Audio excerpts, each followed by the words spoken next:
Alicia Johnson, you're a Democratic challenger in the PSC race that is getting a lot of attention. Election day is right around the corner. Thanks for taking the time to talk with us today. Absolutely. Thank you for taking the time to get voters informed.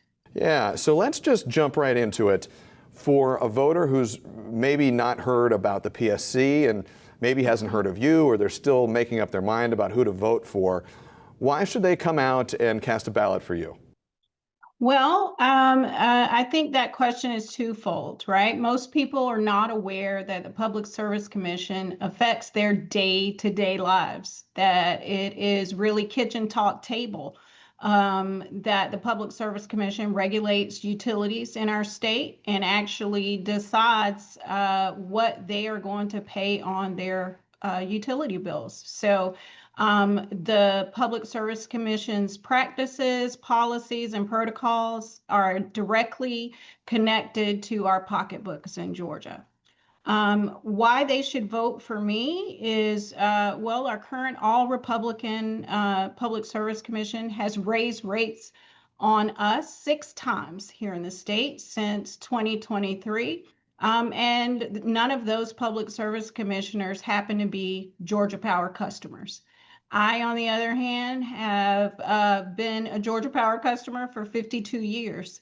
And so I understand what it's like to get those rate increases. I pay the same bills that Georgia families are struggling with today. I want to ensure that we get stop the unfair cost shifting, that we look at our expansion and transition to energy efficiency and weatherization programs to help shift some of that cost with those small upgrades, better insulation, helping coordinate with cities and municipalities at a greater rate will help ease some of that burden, along with scrutinizing every rate case. Currently, our Public Service Commissions Act is a rubber stamp and not a regulator. Let's talk about the power bills, because that is, and the PSC, we should, I should be clear, it does more than just energy policy regulation. I think even some railroad regulation is involved in the PSC, which is something I think most people don't know. But most people think of the PSC main job regulating the power industry, the energy industry in Georgia. And there are a lot of people who are looking at their bills and they're worried. You mentioned that there have been 6 rate increases in recent years. The AP reported that as well. If you're elected, do you promise to freeze rate increases? Well, rate increases have been frozen just recently, but it's kind of a little bit of a shadow there, because they left the room open for Georgia Power to come back for storm recovery and other costs. So even before I get in the seat in January, the current Public Service Commission could possibly pass on more costs to us before when Georgia Power comes back to them. But as soon as they come back, or if they were to come back in January, consumers can be certain that I will be scrutinizing every rate case to include requiring a energy burden analysis, so that we can see by zip code who's the most energy burden and how it is affecting Georgia working families. And I will also be demanding that we take a look at those rate cases to ensure that we're stopping that unfair cost shift onto us. And just to make sure I put a fine point on it, it sounds like you're not ready to make a full promise to not raise rates. Oh, I'm not going to be raising rates. We've got enough rate, but I wanted people to understand the process of what's currently happening. I don't want to, I think one of the issues around the Public Service Commission is this lack of understanding, this lack of transparency and accountability that we've seen from the current Public Service Commission. So I want people to understand the process, understand what has already happened, what could possibly happen, even before those who win the race get in the seat. Talk about accountability. From where you stand and the way you view the current PSC, who or what needs to be held accountable that isn't being adequately held accountable right now? Well, currently, again, our current Public Service Commission, which is the all-Republican board, has voted to raise our rates 6 times. They are not Georgia Power customers. And so they've passed on those rates directly to us to pay. Secondly, they've all taken campaign contributions. They've padded their pockets with money from the utilities to even run in this race. So I think there's an ethical and moral responsibility that public service commissioners should have, in that they should not be receiving campaign contributions from the very folks they're supposed to be regulating and holding accountable. So I think this race is a referendum on what people expect for those who are going to be serving them. And when you say, I just want to be clear, and then I want to shift gears, but you say the current all-Republican board has used the line padding their pockets. You're talking about campaign contributions, correct? Oh, absolutely. Absolutely. Yes. Just want to be clear about that, because that can be sort of a nebulous phrase in some ways. I don't know, but if that's not something I can speak on. I don't know what their personal accounts look like, but I can tell you that they've certainly taken hundreds of thousands of dollars from the utilities as a part of this campaign. Let's talk a little bit more about affordability. We've had this conversation about the rate increases that we've seen in the past. You said you wouldn't support future rate increases if you're elected. But affordability is in some ways a bigger umbrella term. Mm-hmm. For somebody who's getting a Georgia Power bill, they're seeing it, they're concerned about the cost. If you're elected, what will you do to make power more affordable in Georgia? One, I'd like to see an expansion of energy efficiency and weatherization programs across the state. As I've shared many times, a lot of our Georgia families, about 47% of Georgia families are asset limited, income constrained, working families. They are often rent burdened and energy burdened. So they're likely living in homes that aren't weatherized. They're not energy efficient. So I'd like to see an expansion of programs that helps assist those families, as well as our seniors, who are one of our growing population groups on fixed incomes. I think that we can look at ways to leverage renewables to stabilize pricing, and our reliance on volatile fossil fuel markets that spike bills. Every time gas prices rise, our power bills rise. I'd also be pushing for community benefit agreements and impact assessments and impact fees, and asking utilities to reinvest a portion of their profits into local energy assistance, broadband expansion, and job creations in the communities that they're extracting the most from.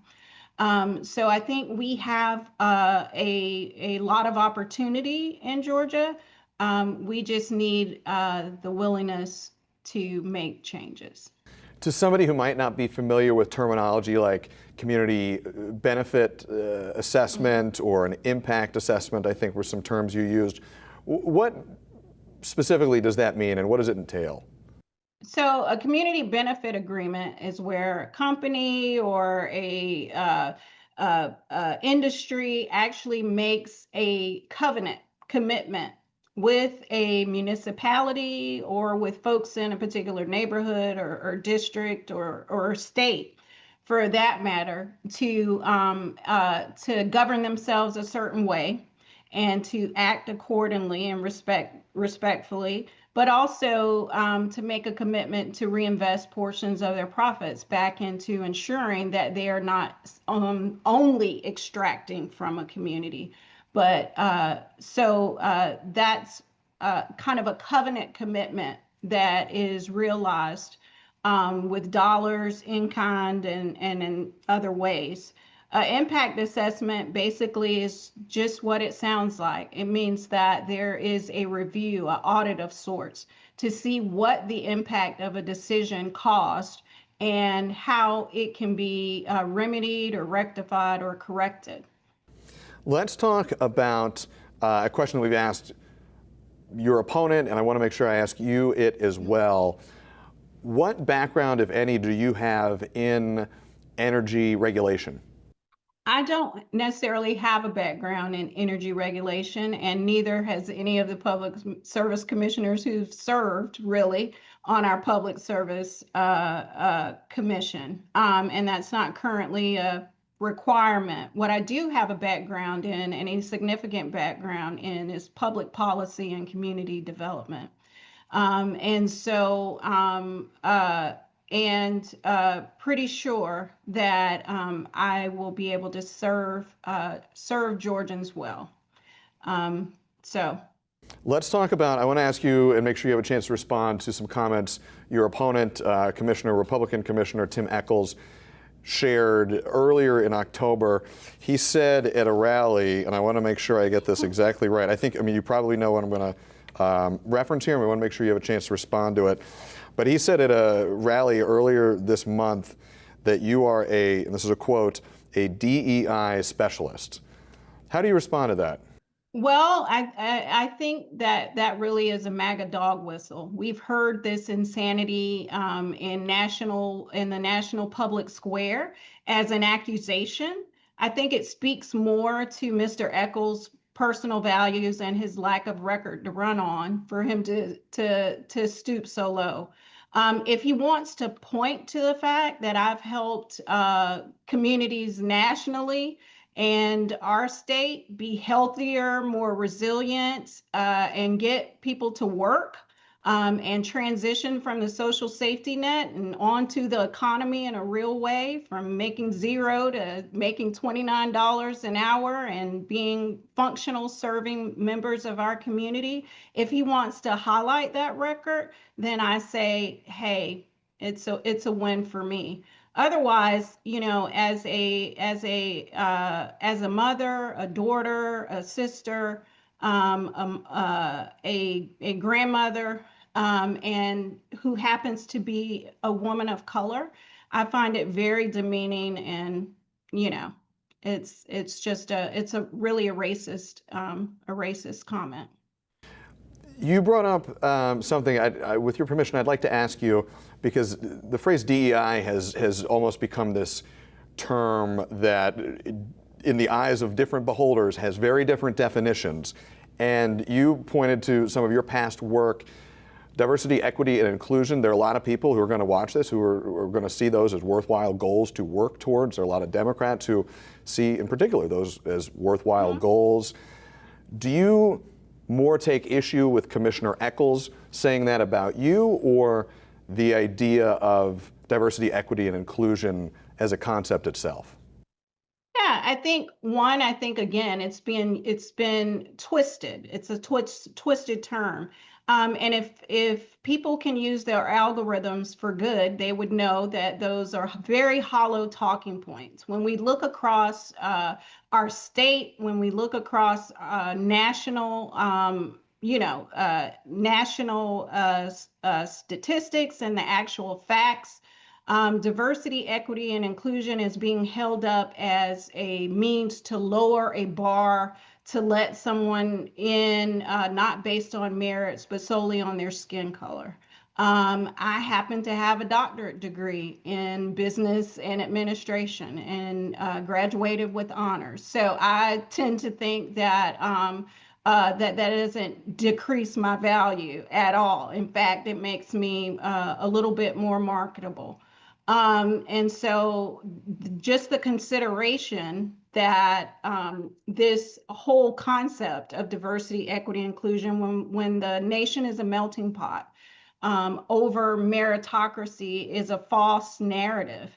When we look at people who have been replaced, even in our current cabinet and national administration, they have fewer and less credentials than the people they replaced, if at all any. We have no disrespect to media or news reporters, but we have someone leading commanding our army who was once a newscaster. So if we wanted to talk about, how that's being held up, it's really, it's almost farcical.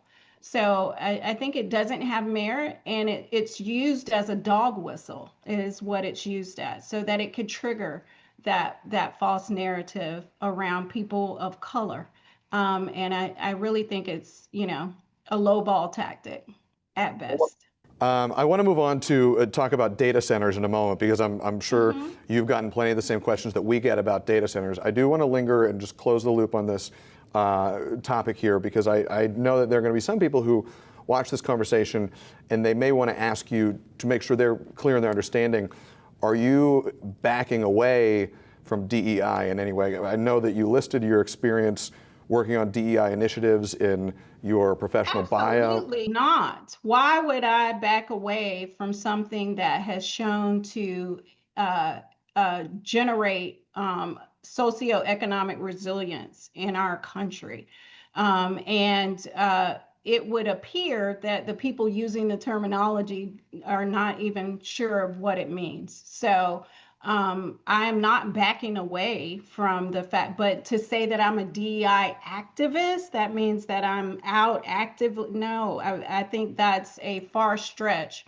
I have, for example, worked on economic development and community development projects that focus on economic mobility for all underserved communities. When you look at the rates of who is, for example, on SNAP, which is in the news right now, SNAP benefits, the predominant recipients of SNAP in our country don't look like me. And that's just the reality. So would I not serve a family, an underserved family, because they have, so it's just a ludicrous argument. Let's talk about data centers here, because that's another topic that is front of mind for a lot of people. There are some people who are very excited about the growth of data centers in Georgia. There are others who have expressed serious concerns, particularly about their impact in the energy marketplace here in Georgia. There are people who are worried that as data centers move in, their power bills will go up. How do you propose? Yeah, go ahead. Yeah, that's a reasonable fear, right? First of all, massive data centers coming to Georgia, which sounds like good economic news. But the question is, who's going to pay for the power grid upgrades when those megawatts are added? And will working families get strapped with that bill? Right? Our regulators at the PSC must insist that large load customers like data centers pay their way. Those costs should not be hidden, and our communities have to benefit, not just utilities and high-tech campuses. Why should our low-income families or working families be left paying for someone else's server farm, which is what a data center is? Why would we not create some regulatory guardrails for them coming into our community? Why would we not encourage smart load planning and renewable integration? Such as, why aren't we requiring them to use solar so they can return rates back, credits back to the grid, and not simply extract from them? On-site battery storage, that there's water transparency. Why are we not asking the question that every megawatt needed, how much is it going to cost us, right? And why is it okay for the current Public Service Commission to say that you and I should pay for that? If you win this race, you get a seat on the Public Service Commission. Are you prepared right now to say that Georgia Power customers would not see their bills increase because of the impact of data centers in Georgia? I would have to have a thorough review of all the decisions made for me prior to getting there, right? And then take a look at how we can respond to that. I think that as soon as I get in that seat, that I'm going to be working and coordinating with our legislative body. I'm going to cross the street and knock on some doors and talk about getting some regulatory guardrails put on data centers. Growth is not enough. That's not a good enough answer. It must be growth that leaves no Georgian family behind, and that doesn't and that also doesn't degrade the air, water, or wealth of communities that are already energy burdened. I want to be respectful of your time. I want to ask you just a couple last questions. One, it's important to make sure you have a chance to respond to a comment made by your opponent, Commissioner Echols. He said earlier this month, Commissioner Echols earlier this month said that if you were elected, you would be pressured to forgive arrearages. And he said, for example, of low-income voters when they rack up arrearages. That was a quote of his. What's your response to that? I don't know where Mr. Echols got that. Mr. Echols has never had a conversation with me. I've never even talked about that. That is not a strategy that I've put forward. And let me just say, I am not against Georgia Power or any company in Georgia not making profits. What I'm against is that they're making it at the expense of everyday Georgians and working families like me and like you, right? I believe that we need to put public back in the Public Service Commission and that we should be making people-centered decisions and putting people over profit. We've covered a lot of ground here. I think a good place to end might be a little bit similar to where we started. There is still just a few days left in this campaign, and it has been a unique campaign. It is rare for the Public Service Commission to be at the top of the ballot, but this year that's what's happening. More people than ever, most likely, are hearing about this race. To an undecided voter, your elevator pitch to them would be what? Big power shouldn't mean bigger bills, right? That Georgia families shouldn't pay the price for billion-dollar data centers. We shouldn't be paying the price for Georgia Power's mismanagement and overruns of Plant Vogtle. Communities who are already burdened by pollution shouldn't be ground zero for new fossil fuel plants. That we need to have the PSC powered by people and not by profit. And when the PSC approves contracts with unchecked rate hikes, Georgians lose. And so I'm going to be there to demand transparency and community voice in every energy deal, because people have the right to know who's making money off their monthly bill. And we also need real power and rural power and real opportunity here in Georgia. And we should be requiring our Public Service Commission to protect our pocketbooks and our planet. I think it's a good place to end it. Alicia Johnson, thank you very much. Thank you.